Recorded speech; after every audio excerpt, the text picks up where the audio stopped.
A former Minneapolis police officer was convicted of third-degree murder for fatally shooting an unarmed woman in July 2017 after she called 911 to report a crime. After hearing 3 weeks of testimony with more than 60 witnesses, jurors found Mohammed Noor guilty in the shooting death of Justine RUSZCZYK Damond, a 40-year-old dual citizen of the U.S. and Australia. The jury had to determine whether Noor had a legitimate reason to use deadly force when he shot Damond, who called 911 to report a possible sexual assault in the alley behind her home.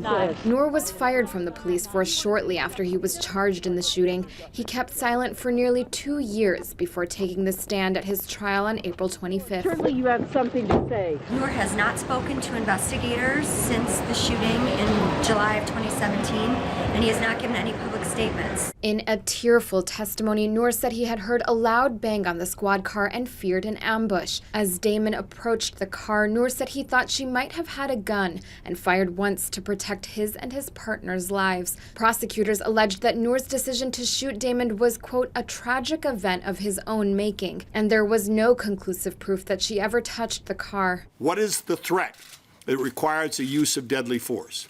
What was the serious crime that was going on? All of which are requirements. Noor's partner, Officer Matthew Harity, also said that he was startled by a noise on the car, but didn't tell anyone about it that night. Neither officer turned on their body cameras until after Damond was shot. Harity blamed that inaction on a vague policy that didn't require it. The police department toughened the policy after Damond's death to require that body cameras be turned on when responding to a call. What good is a camera if it is not being used when it may be needed the most?